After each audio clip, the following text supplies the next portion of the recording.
What role should religion play in a free society? More and more people today would answer, none. That would not have been the answer of the founders of the United States, the men who fought the American Revolution and wrote the country's Constitution. To them, the issue of religion and freedom were inextricably linked. You couldn't have freedom without religion. In fact, the political philosophy of the founders necessitated a divine foundation. Thomas Jefferson makes this clear in the Declaration of Independence when he writes that all men are endowed by their Creator with certain unalienable rights. The purpose of government, Jefferson and his compatriots believed, was not to bestow rights. Rather, it was to protect those rights already endowed upon human beings by God. But government isn't enough for a free society. A moral people is also required. That is, a people moral enough to police itself. Virtue or morality, George Washington observed, is a necessary spring of popular government. Thus, for the founders, liberty was not merely the ability to do what one wanted. It came with moral demands and boundaries. They all accepted the rule of life expressed by Benjamin Franklin. Nothing brings more pain than too much pleasure, nothing more bondage than too much liberty. The founders knew that the absolute enemy of freedom was, ironically, a freedom that was absolute and unrestrained. And where was this restraint going to come from? Their answer was religion, which for them, because of when and where they lived, was some variety of Christianity. Let divines and philosophers, statesmen and patriots unite, Samuel Adams wrote, in instructing citizens in the art of self-government. In short, of leading them in the study and practice of the exalted virtues of the Christian system. The Christian system to which Adams refers is composed of Judeo-Christian values, the values rooted in the Old and New Testaments, both of which were referred to by the founders with equal conviction and frequency.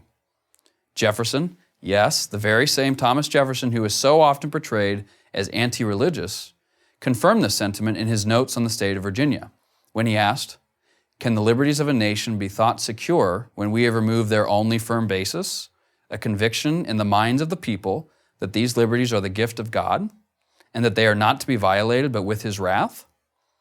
James Madison likewise affirmed the essential connection between religion and morality. The belief in a God all-powerful, wise, and good is essential to the moral order of the world and to the happiness of man.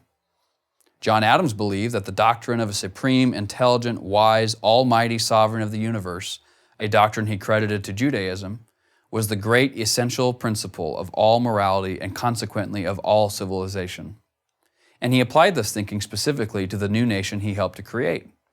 Our Constitution, he said, was made only for a moral and religious people. It is wholly inadequate to the government of any other. As president, he replied to a letter from university students in a way that would surprise many today.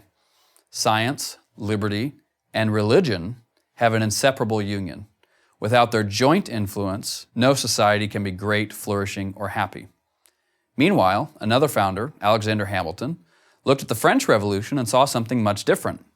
That revolution, unlike the American Revolution, had devolved into violence and chaos. Hamilton believed he understood why.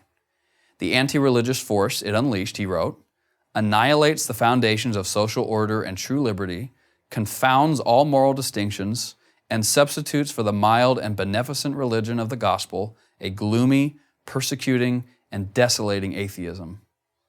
For the founders, a free society divorced from religion simply could not work and would not survive. It is no wonder then that in his farewell address, George Washington chastised those who would claim to be patriots and yet undermine the influence of religion. Of all the dispositions and habits which lead to political prosperity, religion and morality are indispensable supports. In vain would that man claim the tribute of patriotism who should labor to subvert these great pillars of human happiness, these firmest props of the duties of men and citizens. The founders did not demand that anyone believe in any particular religion or even in God. Quite the contrary. But while they understood the value of a secular government, they feared a secular society, one without religion. So should we. I'm Joshua Charles, writer and researcher at the Museum of the Bible for Prager University. To keep our videos free, click here.